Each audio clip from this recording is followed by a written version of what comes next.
The first order of business is to, like a motion, Rose has, I think everyone's received the minutes from the last meeting and had an opportunity to review those. And so I would call for approval of the minutes. If we could have a motion to approve. Could I make a motion that we not approve? The minutes are not accurate and do not accurately reflect the activities that were presented at the last meeting. Okay. They need to be corrected. Okay. Then the minutes from the previous meeting have not been approved. So I would suggest, Val, that you perhaps, if you could express or let us know what in the meeting minutes you do not approve of or do not accept, then we could correct those and we could introduce those for approval, and we could do that online. I'll make the appropriate contacts. Okay.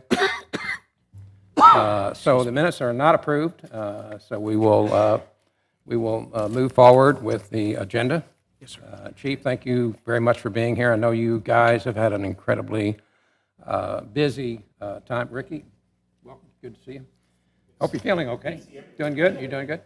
And I know you've had a very, very busy several weeks, and the community certainly appreciates, I know this panel does, and the community appreciates your efforts. So, Chief, with that, as usual, we're going to start out with how are we doing on accreditation and certification, and we're looking for an early Christmas present maybe. So if you could give us a briefing on that, we would appreciate it. Yes, sir. Good evening, distinguished panel. Good evening to those tuning in virtually. My name is Jacques Batiste. I am with the Glynn County Police Department, Chief of Police. This evening, we will go through the agenda and answer the necessary questions in accordance with each one of the categories presented. The first and foremost will be the ones you just posed on certification and accreditation. As normal, I will turn that over to the subject matter expert, Captain Mike Robinson. He works on those daily, so he is the person that could get very granular when the time comes to answer those questions. With that being, Thank you. Thank you, sir. Thank you, Chief. Good evening, Chairman. Good evening, County Manager. Good evening, distinguished Police Advisory Panel members. So I'll go over, much of this will be a repeat because these are items that we've already accomplished, but I will highlight some of the updates that we've made since our last meeting, and then some of the things that we have indicated that we're very comfortable with indicating as future milestones, with some potential dates to accomplish that are more substantive as it relates to our pathway forward towards certification and accreditation. So phase 1 and phase 2 we've talked about at previous meetings. Our goal is to keep these on the forefront and in front of the panel members just so we can get a sense of the path towards certification and accreditation. And as we get more into the weeds and start the process of actually getting some formal site reviews from those external partners, we may start easing some of those phases off of the presentation, although they have been accomplished. But for now, we'll keep them there just for quick reference purposes. All right, so phase 1 and phase 2, as I've stated, are the items that we've already kind of hit and accomplished. So that's why they're green right now on the presentation. Next slide, please. All right, again, phase 3, that has been done as well. But here's what has changed since our last meeting. When we adopted our policy on January the 21st of 2022, our new policies and procedures, which consisted of 10 chapters and several within those 10 chapters sections. And one of our goals was to make sure that staff had an opportunity to weigh in on what those policies and procedures looked like. As long as, of course, they were credible policies and procedures, they were legal policies and procedures, and they could withstand internal or external scrutiny. But we still wanted to give staff an opportunity to weigh in. So we held, on a monthly basis, what we would call a policy review committee meeting, where the entire department was invited. Of course, not the entire department could participate and attend, but they were always invited because of other commitments that they may have had, or they were off that day. But if they were in the office and those meetings were taking place, the staff members knew that they could participate. And prior to the meeting taking place, we would send out the policy and procedure to give them an opportunity to read it, review it, to see whether or not there are any suggestions that they would want to make as it relates to changing those policies and procedures. Last month, we completed all 10 of them. So review of policy internally was completed. So we have now imported all of those policies and procedures as they were reviewed and changed during those discussions within the program that everyone would have access to or has access to, which is Power DMS. So that is there right now. So that has been done and completed with everyone's input. Now, policies and procedures, as everyone here know, it's a breathing document. It's a living document. So it is always subject to change. But at least our first iteration after the policy was adopted and giving everyone an opportunity to weigh in on how we shape that policy and procedure, that first iteration of that review has been done. Okay, next slide, please. Could I just Yes. ask a quick question? Yes, sir. Now, does that include the Kalia people and the Georgia Chiefs? No, it does not. Is that part of that process, or is Is not part that's of it. that's strictly an internal? It's strictly an internal review. However, as we are making those changes to the policies and procedures, we do ensure, based on the standards required for certification and based on the accreditation standards required, that whatever our policies and procedures reflect, it is consistent and coincides with the requirements of certification and accreditation. So by that way, yes, but this is subject to or has been subject to only an internal review at this point. Yes. And that's just simply our checklist, review and complete chapters 1 through 10. We have a check mark by personnel because that was the last policy that we reviewed.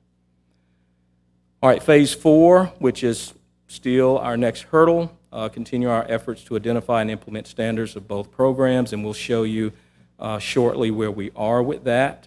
Partnering with GACP, CALIA managers from other agencies, we're doing that right now. Informal monthly regional network meetings.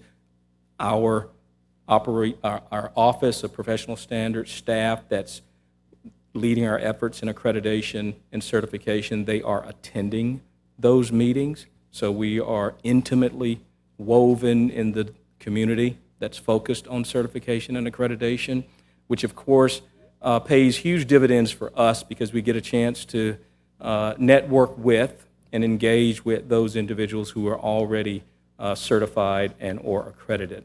And I'll talk a little bit more in a later slide on how we benefit from that. Next slide. All right, informal and thorough self-assessment of all required standards before the end of 2022. We are still on track to accomplish that. As we stated at our last meeting, certification standards have all been reviewed, and that's 140, which we'll show on another slide. And then there's 180 associated with the CALIA standards. And the good news, as we expressed during the last meeting, is that many of those standards are basically the same, right? So as we are checking off the box in some of those standards, we are also checking off the box in that other standard, which is why we're trying to pursue both certification and accreditation simultaneously, okay? And that's just simply the additional thing that we're doing under phase 4, which is the Georgia Police Accreditation Coalition. That's who we're attending. We're attending their meetings every other month. All right, so phase one as it relates to that self-assessment review. And here we are, 140 for the Georgia Chiefs of Police Association.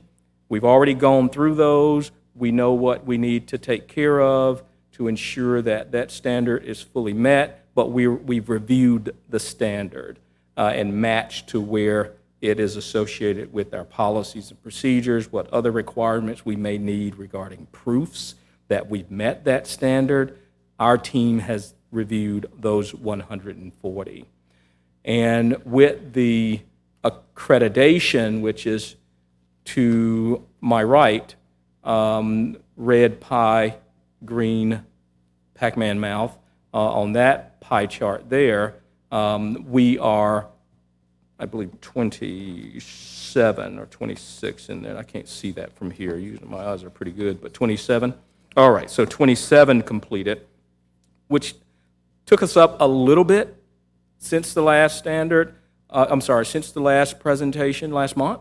But after meeting with staff all this week, they are very, very comfortable that the review of all 80, as we've done the review of all 140, will still be on track to be completed by the end of December. Okay, and again, this is the self-assessment that's taken place. All right? Yes?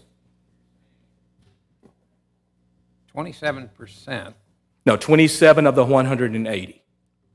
I think or it's like 15, 15%. I'm sorry, Yeah. 15% Yes, sir. has been completed. No, And we've 80 done the self-assessment for 15% of the 180. And 85% have not. Correct. Yep. Correct. Can you- That's can just you- for the accreditation. Can you explain a little bit about what that means? Right. Doesn't mean that we don't have those standards met. We just have not thoroughly reviewed them to the degree where we're comfortable knowing not only have we met the standard, but we're comfortable knowing what it takes in order to meet that standard. That's really all that is. There's nothing that has to be created that isn't already created. It's just a matter of making sure that we're honest about what we've actually thoroughly reviewed. So we've done a cursory review on every standard that's required to be met.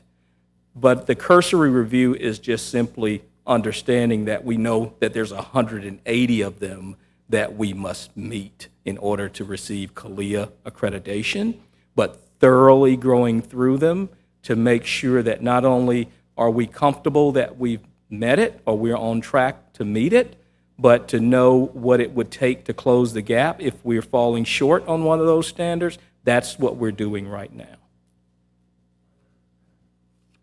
Any of those that are particularly troublesome? No, for sir. you? No, sir. It's just a matter of really getting under the hood and looking at it in a thorough fashion that gives us a great deal of confidence, which is one of the things I'm going to talk about next in a future slide, where we're going to start inviting an external entity in. One is as early as December. We're actually, because the bi-monthly meetings that we attend, we can literally take our files to that bi-monthly meeting and have an external entity who's already certified and or already accredited review that file. So we want to make sure before we hand over anything to someone else to tell us how beautiful our baby is, we want to make sure that we've done our due diligence. And honestly, that just gives us the credibility we need to make sure that we are a strong member in that community. We don't want to just give them something to assess and them kind of tell us, okay, well, you need to do this, you need to do that. We want to make sure that we've done our due diligence before we do that. And with certification, that will start as early as December the 8th to be exact, and I'll give you the particulars on that in a future slide. But we're very comfortable that not only we will be able to assess the rest of the standards in CALIA before the end of December, but we're very comfortable that we can start carving out ones that we would now want an external entity to come in and start doing kind of an informal external assessment as early as February. Okay. Does that answer your question, sir? You can go to the next slide. All right, so I'm glad we handed out handouts to everyone. We may want to change the colors in the future, but nonetheless, so phase 5, begin formal process, which we've done, and we were able to do this with the support of course, the county manager as well as the Board of Commissioners, giving us an opportunity to make sure that we could submit an application to both of these entities, which of course submitting an application required an investment of some sort. So we were able to get that done thanks to the leadership team within the county. All right, so initiate formal GACP, which is different from, so when we refer to CALIA, that's CALIA accreditation, and of course GACP is going to be the certification. So we now have a contract signed with the Georgia Chiefs of Police Certification Coalition. That was done on the 26th, and then of course we were able to obtain approval to actually pay for official membership on the 27th of October. Now, just because these were done on those dates doesn't mean anything didn't start before those dates. These are just dates that formalizes our relationship with these institutions that will ultimately be the individuals who would grant us certification or accreditation, okay? But the reason I check marked those 26 and 27 is those are the only changes since our last meeting. Okay, you can go to the next one, please. Again, these are future milestones we hope to hit very, very soon. We will hit, but we hope to hit sooner than later, which is phase 6 of the process. And then phase 7, next page, reward and award, of course, the certification and accreditation. That's the goal. We'll make it happen. At least we'll make every effort to do so as quickly as we possibly can. All right, remain active, all that good stuff. So next slide. So the next one is what I was referring to earlier. So with certification, our goal is on December the 8th, which is the next meeting. We're going to take 10 of our 140 files to that meeting to have them reviewed and assessed by the external entity. That would be through that group, the Georgia Chiefs of Police Coalition. So those would be entities that are already certified and or accredited. And here's the good news as well. I'm a bearer of a lot of good news, right? So here's another good news is those same individuals will also be the same individuals that would be on the official assessment team. So that's where they're getting their pool of assessors from. So we're just simply taking our files to the same group that would be doing the official assessment. And in most instances, though, the ones that are doing the informal assessment won't be the same assessors that will do the formal assessment. And we understand that going in.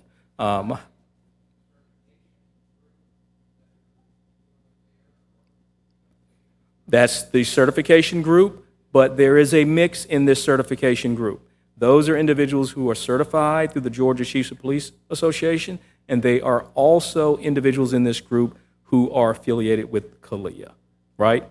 And so it's kind of the best of both worlds as it relates to that group. Yes, sir. But with CALIA, we do deal mainly in many instances with them directly, but we will be dealing with both. Yes, sir. So accreditation, our goal is after we review those additional 85%, we will then have those files and or anything else that needs to be reviewed. We're shooting for to start that external assessment by the middle of February of 2023. Okay? All right, and that would conclude the updates on certification and accreditation. Okay? Thank you very much. Yes, sir. Captain Robinson. Yes, sir. The accreditation process, is it the same, is it the Georgia Association of Police Chiefs of Police, or? It's a little different. But Is that there are a gonna be lot of Kalia? similarities. I'm sorry. I'm sorry. When you say, I'm just trying to, the agency part, is it the Georgia Association of Police Chiefs for both It's both. of the certification and then also the accreditation? Both. So we have access to resources for both through the Georgia Chiefs of Police Association. However, the Georgia Chiefs of Police that's the entity that would review us for certification. They're not the entity that would review us for accreditation, but the resources available through the Georgia Chiefs of Police Association would be able to do the same review and assessment as those when we shoot for the accreditation through CALIA. Yes, sir. But I think to answer your question, though, it's CALIA accreditation, not. You got it. Yeah, so Yep. the CALIA golden- accreditation, Chiefs The certification. golden grail is accreditation. That's sort of the golden No doubt. grail, right? Yes. And that is not going to happen everybody understands, that's not going to happen by the end of December. That's No, going to be it's just a sometime in self-assessment. 2023. Certification may happen in '22, but accreditation may not come until sometime in the spring of 2023. Is that what I'm? Well, certification won't happen in '22 Oh, well, either, right? That would be the self-assessment would be done for both, Okay. all right? And then we do the external assessment for both starting the beginning of next year. Other than certifications, external assessment will start on December the 8th. So then after we do the external assessment, we will have an idea of what it would take for us to start the process and tell them, say, hey, we're ready. Come and do the official certification assessment Okay. and the official accreditation assessment. So the spring is probably a more realistic date or achieve this of 2023, would you say? I don't want to put the word, I know you. Yeah, like that's to a say- good goal, but I'm not sure if that would be an accurate assessment of where we will be in the spring, because I'd hate to overpromise and underdeliver. So what we would be able to get a very solid, vivid picture, or more of a vivid picture, is after we start those external assessments in December for certification and February for accreditation. Then that will give us the idea of what milestones we need to propose for ourselves and present to the PAP after that takes place. Is there any accelerant that could be applied here that could move that date up? I mean, I know you live this every day and you Yeah. work this every day, and Yeah. I know the chief has given you, support. And is there any kind of accelerant we can put into this equation that would increase or move that date up sooner? Gotcha. Very good question, but I really think it's at a pretty good pace. And with the pace we're at right now, we are trying to go at a warp speed so that when we do literally, switch the lights on and say, hey, come in and see what we have, we want to make sure we're ready.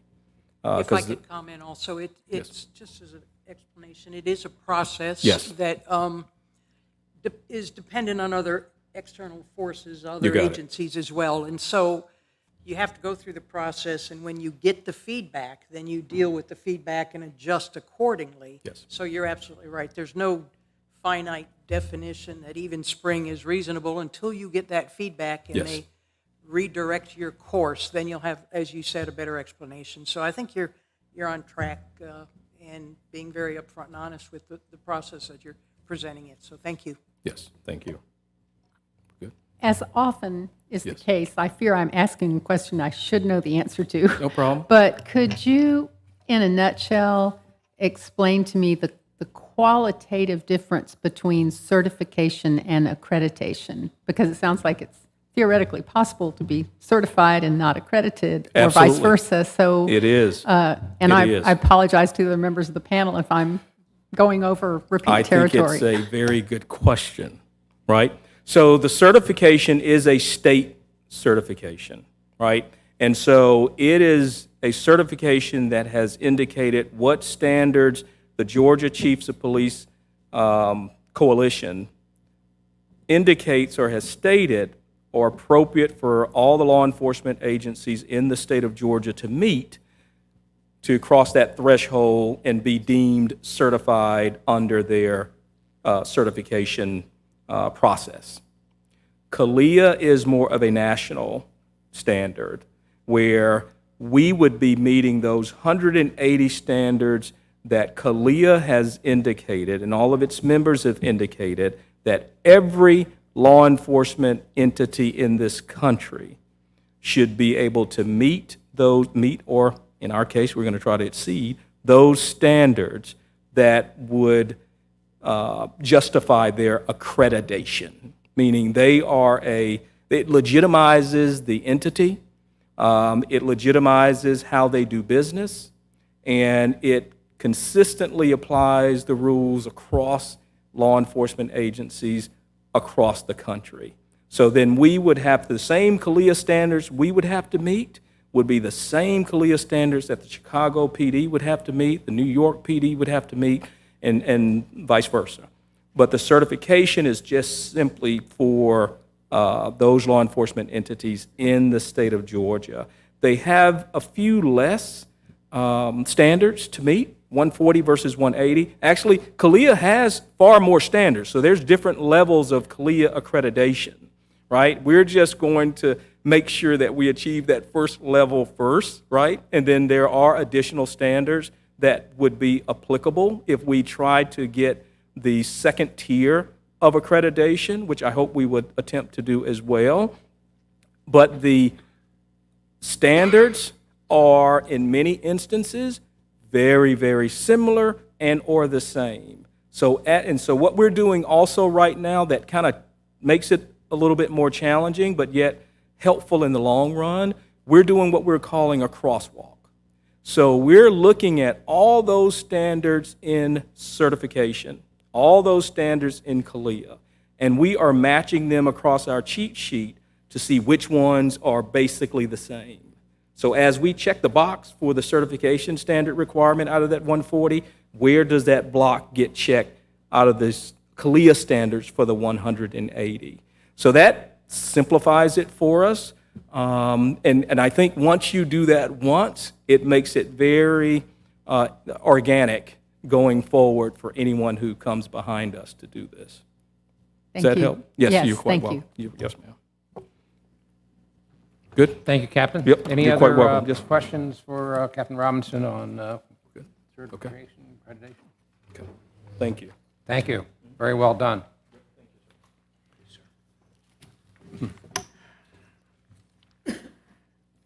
Chief? Sir, Yeah. I am back. I know the deputy chairman has an interest in this next subject. Ricky, maybe you might want to just sort of comment about what your thinking is here. So,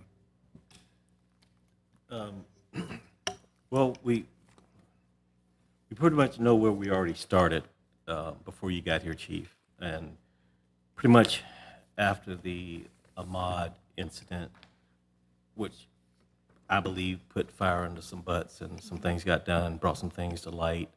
Department wasn't, proficiently running, in my opinion. And there were things that needed to be done, including the retention or the regaining of accreditation or certification for the police department. Also, the training, the morale, retention of officers, those things. There's a lot to that, I understand, other than, because I know if I had a family and I lived around in this area and I could make more money, I certainly would. So that's one thing. And then there's morale. Then there's the chain, up and down the chain relationships. And then there's quality of service of the officers while on patrol, dealing with the public as well. And then meeting their standards and making sure that that's tickled and tracked throughout. So, from the conversations before this meeting between one or two individuals, it seems like there's a lot of pushback in certain areas. I don't know what the cause is, but I wanted to know what the intention is of the police department, the county police department, to improve the areas of personnel, their training, and I mean, you can't force people to get along. That's one thing over another, but the professionalism. And those were a couple of things I wanted to hear about, what you're doing to make some changes to that. We started this path off with pretty much morale in the gutter. And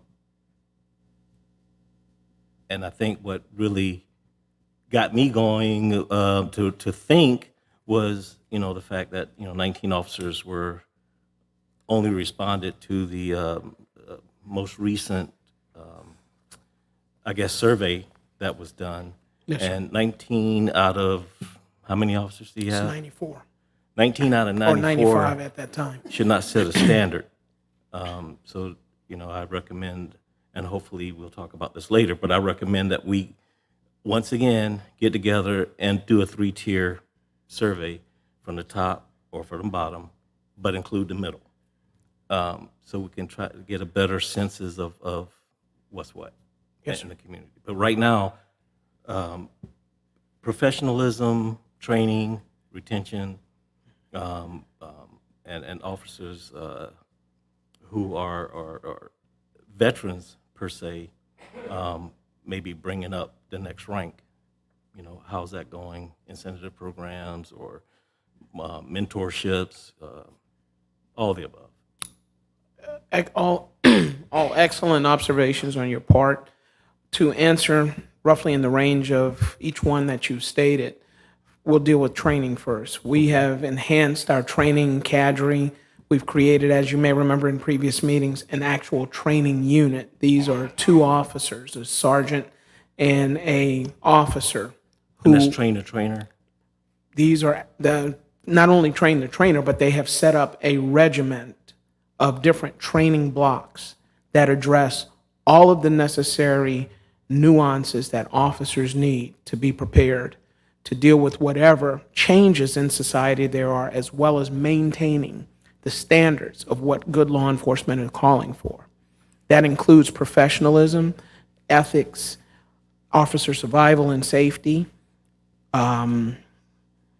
different proficiencies in crisis response, critical incident thinking, NIMS training, ICS training.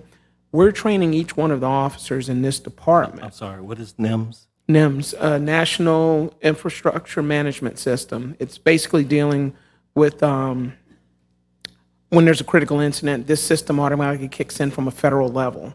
And it's a doctrine that's being utilized more and more in state and local law enforcement to make them more compliant when federal assistance comes in also to work with. And forgive me for using acronyms.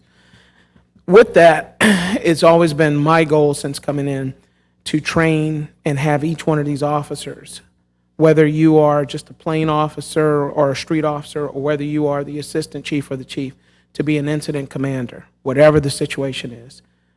It's not going to always require you to wait for a sergeant or a lieutenant or a captain to show up on scene. You should have the bona fides or the actual acumen to deal with whatever situation is out there. But do it in a calm, respectful manner that you can do a full assessment. And you're acting on behalf of a department. And oftentimes, those officers may find themselves as the only response in situations. So that is the ultimate goal, to train these officers to be independent of immediate command, but in the same breath, to be able to make all of the necessary same steps that a chief on down would make in those same given situations. As I was alluding to, we have established a full training unit that specifically, in the past, we had individuals who had specialized training that would occasionally be able to offer training to the officers, everything from firearms, defensive driving, et cetera.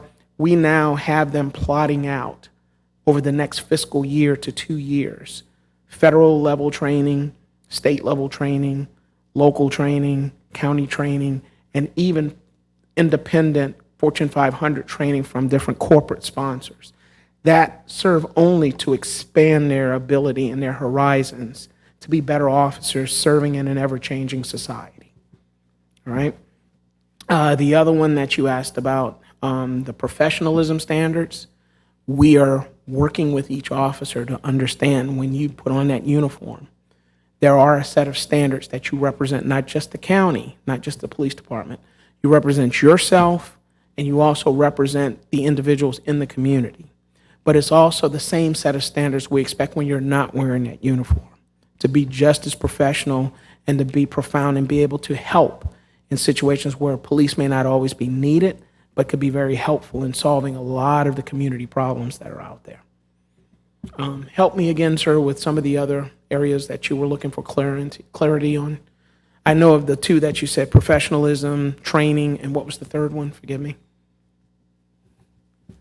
Morale. The morale, which was, low at one time. I know it ebbs and flows based on happenings, but morale, what's being done to, if you can, increase morale? Because there are dynamics to that Yes. we don't see Yes. or hear about. One of the things that we implemented, thanks to Captain Robinson and some of my other command staff, is a greater level of transparency. A lot of the officers felt that when they were working patrol or one of the other divisions, they were not necessarily receiving all of the information that they felt they needed to do their jobs more perfunct and on daily measures. So what we've started doing now is briefing at each one of the roll calls, giving them more information to not just necessarily digest, but to make them feel like they are key stakeholders in the overall mission of the department. That has done a lot to get them to feeling more like they have a say or even just an understanding in the direction of where the department is heading. We're doing more all-hands meetings that are going to be coming up. We're not only just educating the department on the direction of where we're going, through our PIO with our social arena, we're also educating the community to understand that when these officers are out doing these things in these particular areas, it's because there is a specific purpose that they're setting out to understand. With the training, with making these officers feel like they have more stake in the game, a lot of them are most probably changing their perspectives, because that was one of the biggest arguments that we heard from them. They felt like they were being left out and decisions were being made without the officers' input. Now, I'm old school. 25 years ago, when I first started in this game, or 30 years ago, a basic officer did just what he was told, or a basic federal agent did just what he was told, and didn't question. Now, with this new generational design, everybody feels they're owed a full explanation. So we're having to change some of our design and how we approach people. We're having to become more eucentric in understanding not just what's driving them from a tactical perspective, but helping them to understand this community needs a different level of policing now with everything that has transpired here. So we're slowly working with them to get them to understand they play a more vital role than they may think they do in everyday policing. We're working on other standards. Our FTO program, for instance, a lot of them didn't want to participate because they felt there was no incentives for taking on the additional issues. Through Mr. Fallon's assistance, we were able to model what Brunswick PD is doing. And we now offer, instead of 1 hour of additional time for each hour that FTO trains that officer, but 2 hours now, which is additional income. But what you have to understand is it isn't always just necessarily about the money. Even though a lot of these officers struggle, a lot of these officers have economic issues, they have to feel that there's a sense of worth in what they're doing. So a lot of these officers are helping us to cultivate and build a new police department with these newer officers that are coming on board. We're working to get rid of a lot of the, for better choice of words, a lot of the vitriol that some of them may be feeling and experiencing, not necessarily due to command leadership, but because of social media and defund the police and hate the police and et cetera, et cetera. Okay, Chief, thank you for that input. Appreciate it. Yes, sir. I will shift to the recruiting platform with your permission, if that is what you're needing, or did you want me to focus? Any other questions on that topic? Sheriff? Chief, Yes, sir. this will be my third meeting. Yes, sir. And we have talked about the exit interviews. Yes, sir. Can you tell us where we currently stand? It's my understanding that not only do they stop and speak with me with the exit interviews, but HR is also requiring them to have an exit interview with them before they actually vacate their positions with the department. They're not being forced to do it. They have that as an option.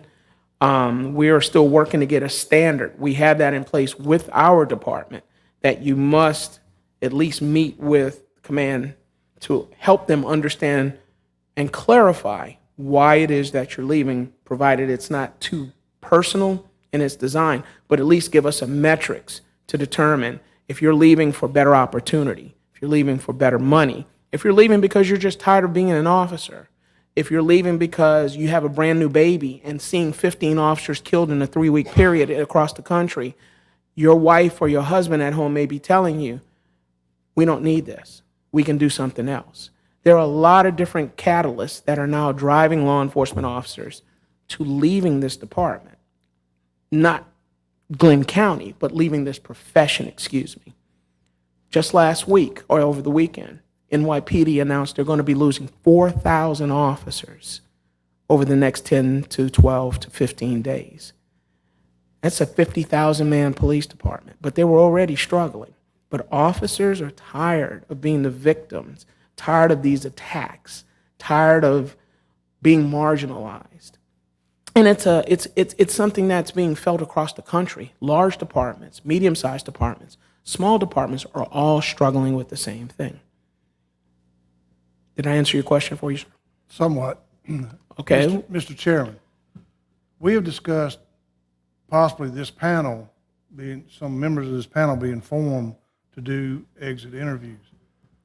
I really think it's time for us to move forward with it, because this is the third time that we've talked about it, and it's time to move.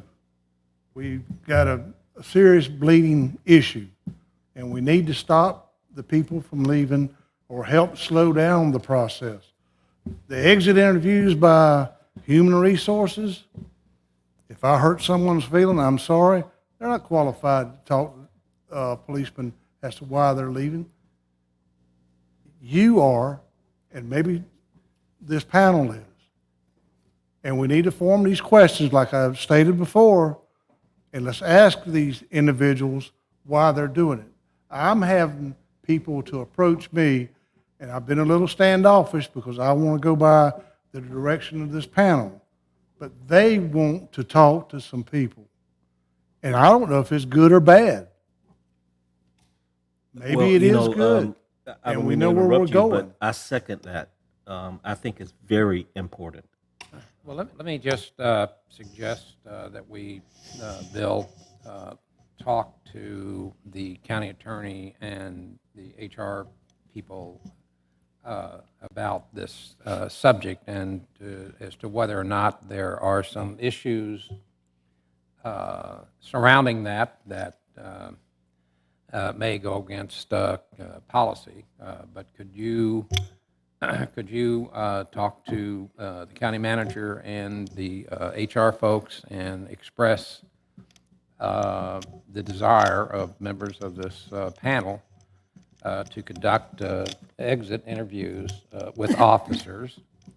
And I think we'll need to abide by the opinion of the county manager and the HR folks, if that's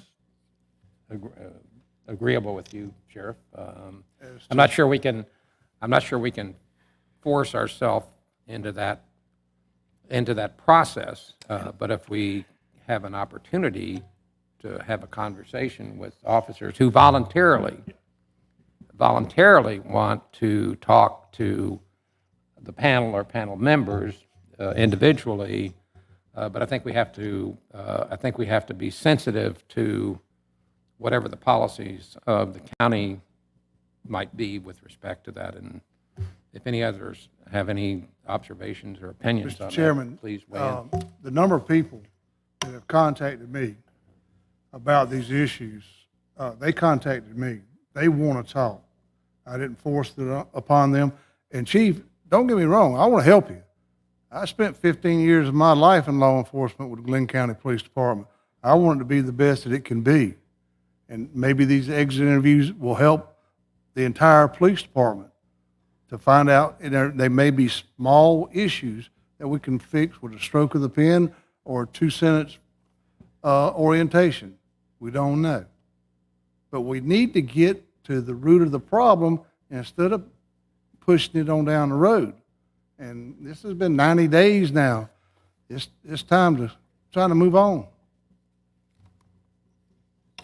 Bill, if I could ask you to weigh in on this in the next, week or so, and then could get back to us and give us some guidance on what we can do. And I would not suggest that you don't have a right to talk to these individuals individually and personally, but in terms of it being an official action or report coming from the panel, I think we need to be on pretty solid legal grounds. That's just my observation. Yes, sir. I'll look into it, and I'll all good points. So we'll see if we can establish a process, implement the process. But then I think that what you said at the end too is, all right, what are we going to do with this information as well? So we got to figure out a way to report on it or take action with it. So we'll I'll look at it this week into next week and have something have some options to you. And again, I will talk to I'll talk to both HR and our legal side just to see if there's any obstacles that we have. And Chief, sorry, not to ahead, make sir. this too long. Chief, the standards for police officers, are they any different from any other county employee? No, sir. There should be. And I think that's a Well, problem when you in say itself. are they different, Well, when there's you a write set of- standards, Yes. a set of standards, are that do the rest of the county use the exact same set of standards? No. Okay, I so- think ours are written in such a way that they make them more accountable for activity, and it makes them more accountable as employees of the county to always drive forward doing the right things. But when you say standards, I'm not sure. We got to define that. So is that hiring standards or is that? No, performance standards. I should have made that clear. Okay. Performance standards. I stick with the answer I just gave you. Okay, thank you. All right, one last So, question. I'm sorry, go ahead. sir. Any other questions, observations on that issue? I wanted to just document one statement. This isn't the first time Glynn County has dealt with large exits of officers from this department. This is a cycle that has been going on pretty much through a large amount of the administrations that have been here. This is nothing new, but it's being treated as if this is something that's brand new, that's the first time ever happening in this county. Well, I actually, just to correct the record, this is not new. This was an issue that was pointed out in the ICP report, if I remember, of the 22 recommendations. So we're not suggesting that you have brought this to the county as an issue. This has been an issue of recruitment, retention for the department for as long as this panel has been in existence. And I think the sheriff is just trying to be helpful in the sense that and then we addressed this through the pay issues. If you remember, the pay issues were a huge part of the problem. Yes, sir. And through the county and the county manager's office in the commission, there were corrections that were made, but there still seems to be other things that are driving, and it has been driving. And I think, the better we understand it, the better you are able to deal with it. So, Yes, sir. no, it's not an indictment on your administration Not taken at as all, one, Chief. sir. Please Not taken as don't one. feel that to be It's the probably case. going to be the first time that, someone outside of HR wanted to try to help out with it. And that's what we're trying to get to really is, where's this problem, where does a problem stem from? And then there are probably many that you just can't do anything about. Like you said, if a guy wants to move on, he moves on. Yes, sir. Okay. For the sake of time, he has some slides on this, and so I think if we can get to those, get through this category, and I think that'll answer some of the questions that you just posed. Yes, sir. Tim, the next slide, please. These are just the basic numbers of where we are today, and then the next slide will speak directly to some of the topics that you have raised. As of today, November 1st, again, as you know, budgeted positions, 132 for officers. Positions currently filled, 97. We have 2 officers and 1 recruit waiting to go to the academy, all on light duty currently. Active sworn, as a result, we have 93. Infield training, we have 2. Attending GCPD patrol school, 3. We have 3 currently in the academy at Gypstick, and then we have 1 who is that injured cadet waiting to go to the academy. We have 31 candidates that are currently in the hiring process, and basically that's pending their background investigations. Of those 31, we have 4 that are certified, 27 that are non-certified, 11 applicants that are currently waiting for an interview between 10 November and 14 November. Of those, 3 are currently certified, post-certified officers, and 8 are non-certified. What I want to point out to you here is, it isn't that these are just the numbers that we're dealing with. In trying to maintain a better standard for Glynn County Police Department, so we don't have any repercussions from previous years, we've also turned down over 30 different applications that have come to light. Those were turned down because they did not meet what we felt were the current standards needed for policing in this department. Of those standards, the reasons why were due to unsatisfactory backgrounds, applications withdrawn, or recommendation of the interview board that they were not suitable material to make Glynn County police officers. Now, if we're just more worried about filling seats, we can lower the standards.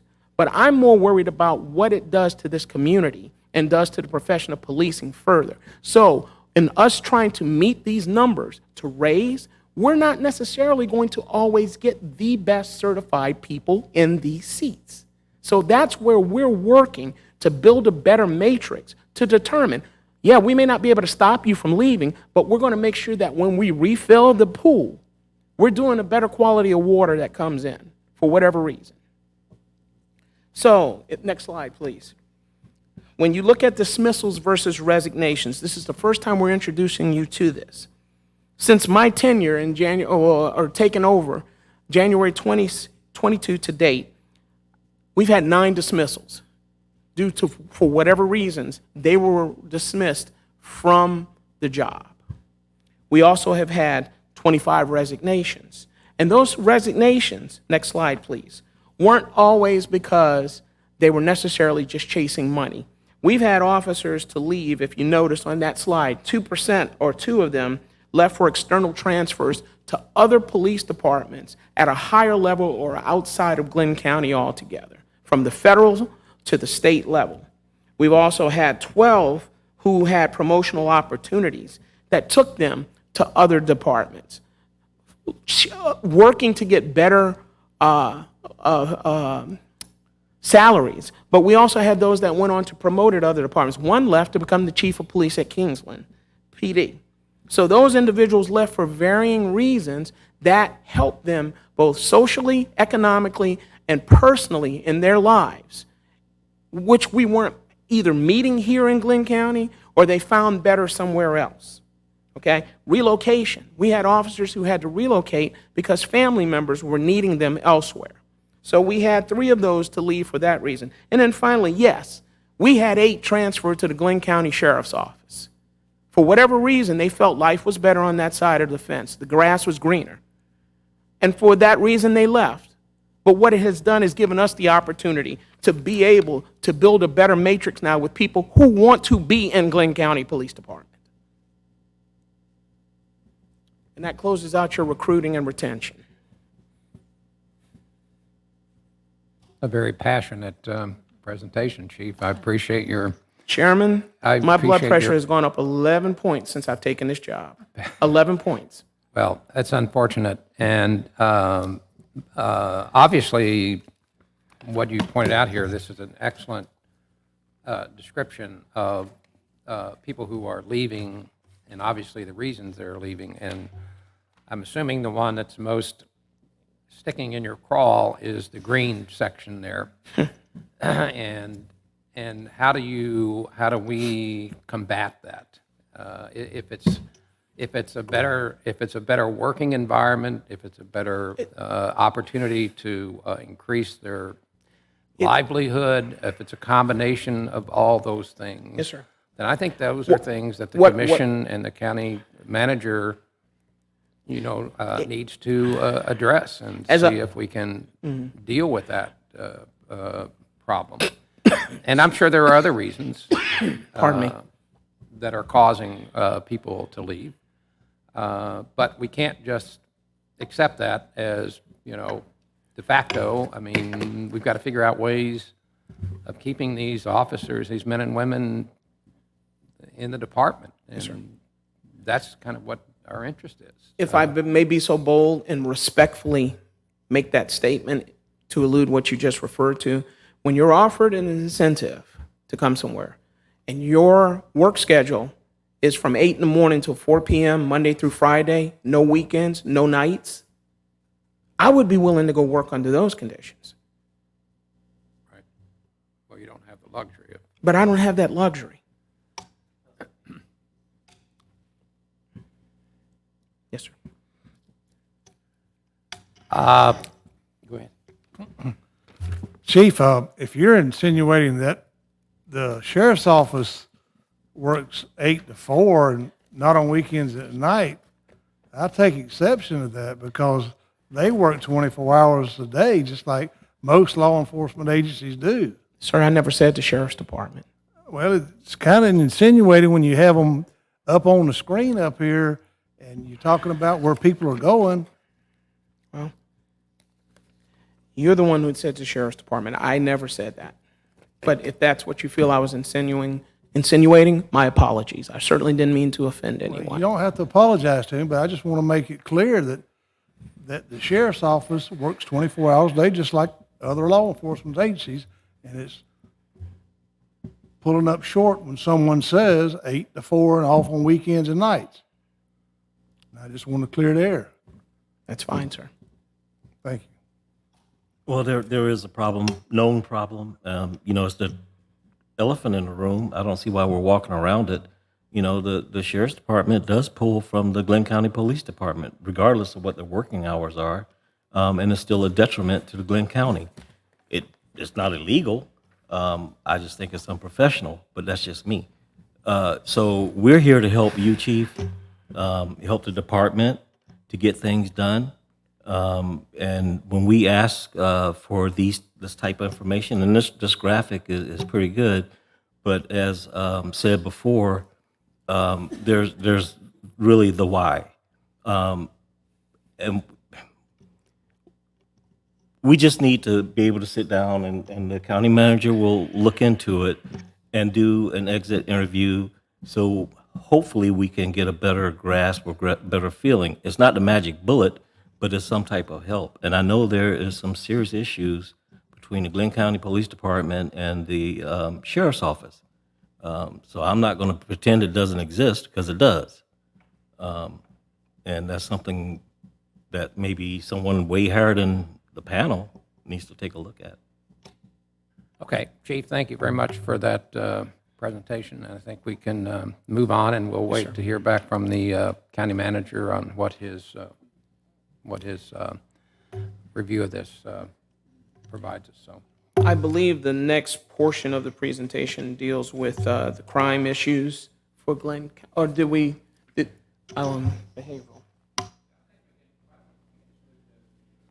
All right, sir.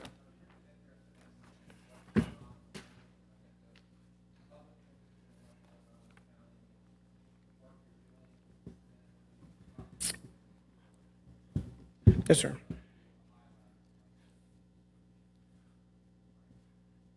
Yes, sir.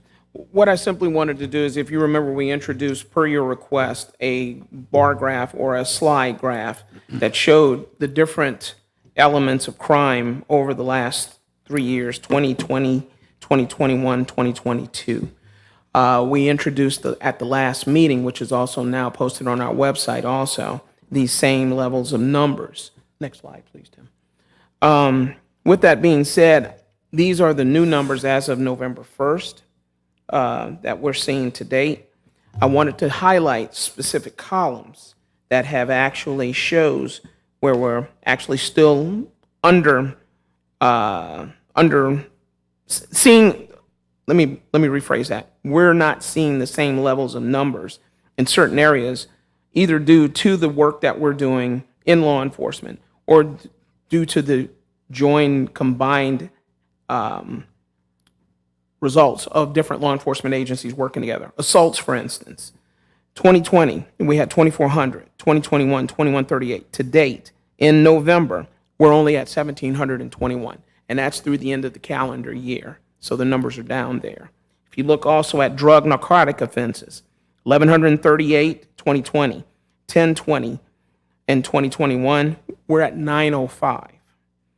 If you look at kidnappings and abductions, 74 in 2020, 53 in 2021. We do see a rise there, but that has a lot to do with socioeconomics.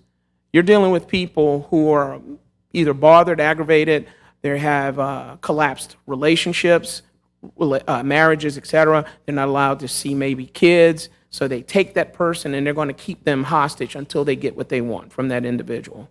That's just one or maybe some of the examples as to why we're seeing a rise in that. Sex offenses, 142 in 2020. 2021 saw 213. To date, 2022, 105. And then most importantly, weapons laws violations.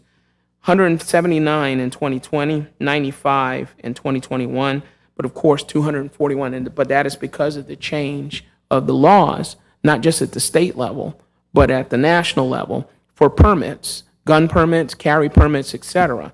So we're seeing an aggregate amount of guns now introduced into most all crimes that we run across, or even dealing with basic car stops and violations, speeding, etc. So that gives you kind of a snapshot of some of the things that we focused on, and that's your numbers to date with what's going on for Glynn County. Next slide. I'm curious, Sir. in terms of weapons, Yes, sir. gun violations, are most of these that you encounter, are they legally possessed or illegally? And maybe there's not even a statistic on that. I don't know how. It's a culmination of both, sir. What we have is a disparity where individuals who choose to leave those weapons legally owned by them in their cars or in their homes unprotected, when they're broken into, they become illegal weapons because they're stolen. So a lot of times the individuals that we encounter have weapons that have been taken from other venues or other areas. Then we have those individuals that find weapons that were laying on the ground or may have been discarded or used in other crimes that have been passed down the line to individuals. So it's kind of a culmination of both. And what we try to do with the weapons that were captured, we try to repatriate them with the original owner after they've gone through the necessary investigative processes. Those that we can't go to eventually be destroyed. All right, sir. Okay, any questions, observations? I would like to make a comment that Glenn's guardians Yes, ma'am. will soon be certified and accredited, and you should be proud about that. And that Every day, should ma'am. lower your blood pressure, because all those officers you got working for you, they're the quality officers that you maintain, and I'm proud of you, and the county should be proud of you. Thank you. Well, ma'am, let me, with due respect, I just want to thank you first for the comment, but they don't work for me. They work for you. They work for this community. I'm just the person who's fortunate enough to work alongside of them every day. And that's where I bring great pride in the fact that I still believe I serve with one of the best police departments in this country. They just have to get there. And they're on their way, well on their way. Thank you for that presentation. And any comments, questions from the panel on that issue? So if, I think that's the end of our agenda, I believe. Is there any new business that anyone would like to bring up at this point for tonight's meeting? I would like to, in our next meeting, Yes, sir. one of the mandates for the panel when we were formed was addressing the internal affairs unit. Yes, sir. And if we could, I'd like to, Rose, add that to our next agenda, just to give us an update on where we are with the internal affairs and what's happening there. We'll make that happen, Mr. Chairman. With that, I guess we need to set a new date for the next meeting. Yeah, I just had one question. So for Val on the minutes, I just want to make sure, are you going to work with Rose on the corrections that are needed? Okay, all right, thank you. So with that, could we look at our calendars and, let's see, we're into December. Oh my gosh, I can't believe we're already into.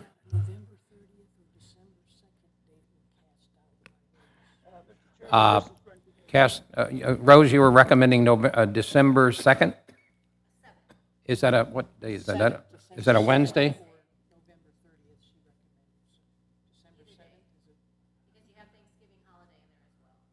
Did you say the 7th, Rose? December 7th or November 30th. And then Thanksgiving falls on the 24th of November. Why don't we, unless we have an objection, we'll set December 7th as a target date for the next meeting, and we'll look forward to the county commissioner's feedback on the sheriff's recommendation. So with that, we'll set the December 7th as the next meeting, and if there are no other issues to be addressed or discussed, could I have a motion to adjourn? A motion, we adjourn the meeting. Seconded? Second. It's been moved and seconded, and we will adjourn this meeting. And again, I just want to, I know this is a lot more work for you, and it's, but I think it's important that the public out there know that you guys are working hard, and the men and women are out there working hard, and you guys are in control, and we just appreciate your time that you're spending, and we just look forward to working some of these issues out in the future, and thank you so much for your time. Thank you, Mr. Chairman. Thank you, good evening. Board. All right. We appreciate it.